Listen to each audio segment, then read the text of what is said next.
Good morning and welcome to Radio Friends on Thursday, January 2nd, 2020. I'm still learning to say 2020. That's right. And my friend Todd Davison is with us, Maple's Rep Theater Artistic Director there. Good to have you here. Thank you. It's very good to be here. And you wrapped up a wonderful, wonderful season of 2019. We did. Yep, it was a great fun season and very varied productions like we always try to do. Yeah. Yep. What would you say was the best? What was the best production you did? Oh my, that's really hard to say. I would have to say the full Monty was a landmark for us. Oh, was it landmark? It yes. was, and so that was because it was a great show and really well received and interesting to do something a little different than what we've done before. Were you a little bit nervous about the? I was because the content was, or the hook for it is, that guys are going to strip or whatever. Yeah. But really, the story is about so much more. And so it was a beautiful story. Once people come to see it, then they realize what a great show it is. Yeah. Okay. But now.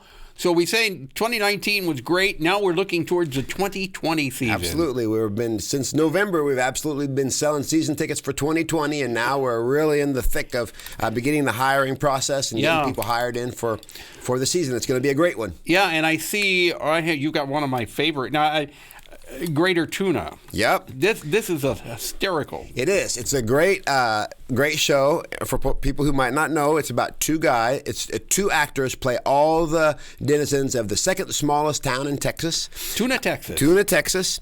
And they play all the people who come on a radio show, sort of like this. Yeah. And the folks come in and they tell about the stories of small town life in Texas, and it's really, really funny. It really is funny. The first time I saw Greater Tuna was at the Lyceum Theater. And it was Michael Bollinger and Phil Caulfield did Greater Tuna. Yep, I've seen that too. And it's just amazing the fact that two people are playing all these characters. So are you one of the guys? No, I'm not. Two guys who have been with us a number of times, Sean Riley and Michael McIntyre. You would be a wonderful... Well, thank you very much. They've been really both great comedians. They've been in New York working now for a while, and so when we wanted to do Greater Tuna, I really wanted to do it with somebody that we could come back that I knew would really have a good time. Yeah. They've worked together before, and so they're very excited about coming back. And that's a difficult show to do, so it is. You've got to have two actors who are excellent and varied, and then you have to have costumers who can figure out how to make all those changes happen so incredibly fast. Because they have to go backstage and change. One leaves, and while the other one is on stage carrying the show, he comes back out as a different character. That's exactly right. It's really remarkable, and audiences really love it. Oh yeah, and what I find amazing is the fact how they can remember which character they are that's at that exactly time. Right. Okay, yep. So then we're going to kick off the season with "You Can't Take It With You." Yeah, those classic American play, a great show about. Ultimately, it's about loving what's around you and appreciating all the diversity that comes into your life. It's an eccentric family. Everybody has all kind of different sort of interests, and they all kind of live together in this house. But then the young girl falls in love, of course, with the straight-laced family. And so they're talking about bringing the more regular, we would say, people into their eccentric life, and there's problems. But then ultimately we learn that you need to see and appreciate the things that you have. Yeah, You Can't Take It With You. That's June 17th through July 12th in Greater Tuna. Yep. That runs in Rep, doesn't it? They'll run in Rep with each other. Then you have Phantom of the Country Opera. Yep. Now, this is a really, really fun show. This is probably the one I'm most excited about for the season. It's Phantom of the Country Opera. It's kind of it's a musical, and it's a spoof on Phantom of the Opera and also all things country music.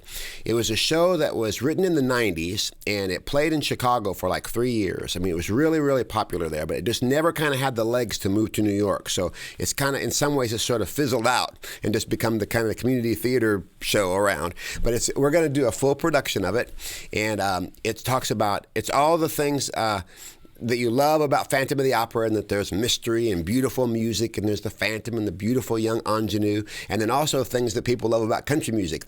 It's at the Country Palace in Nashville is where the main part of it takes place, and the story is... Is it supposed to be the Grand Ole Opry? Well, it's like that. Okay. So, so this young girl named, instead of Christine, her name's Christina, and she's an opera singer in Italy.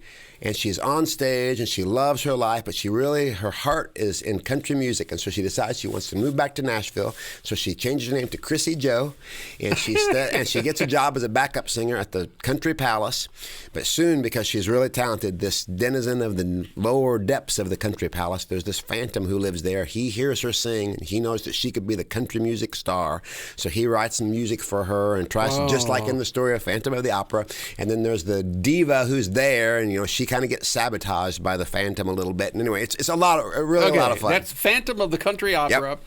Yep. July 17th through August 9th. Menopause the Musical. Yep, Menopause. This is an international phenomenon. Menopause the Musical. It's a story about 4 women who think they have nothing in common, but then they decide that they do have a lot in common. And it's all great music of the 60s and 70s, only with new lyrics that are related to the show itself. So it's music like I Heard It Through the Grapevine, Heat Wave, music that people will recognize the music to, but then the lyrics are different. Okay. And a lot of people have seen Menopause around the world, and so we're really excited about having it. Ripcord. Ripcord then utilizes a couple of the older ladies from Menopause, and it's kind of an odd couple story set in a retirement community. One of the ladies is really sunny, has a sunny outlook, and one lady is a curmudgeon, and they become roommates, and they kind of have a battle of wills about who's going to be, how are you going to see life, from a happy perspective or from a sad perspective. I mean, this sounds, every one of these shows. Oh, of course. Every one of them, I mean that sincerely. It sounds like every one of these shows are winners. Yep. Then what have you got? I Love a Piano. Irving Berlin's I Love a Piano for Christmas.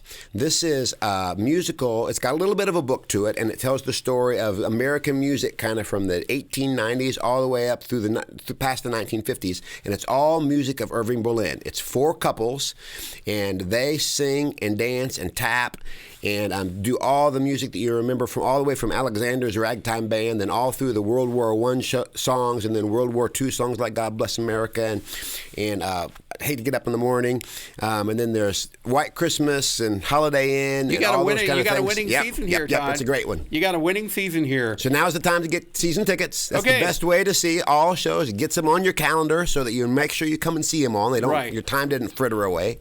Okay, so that's the season for 2020 Maples Rep Theater. You can go to the website, which is maplesrep.com. Okay. And if you buy season tickets, can you now, with the season ticket just far in advance, can you pick your seats? Absolutely. You pick your seats for every show. Okay.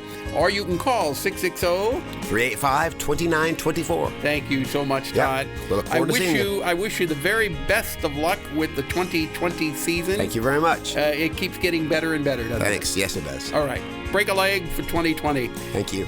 We're out of time for today. Tomorrow, Lynn Rossi will be here. And as I always say, if there's something you'd like to hear or see, I would love to hear from you. Drop me an email, pepperp@missouri.edu. And again, Happy New Year on January 2nd. Bye-bye.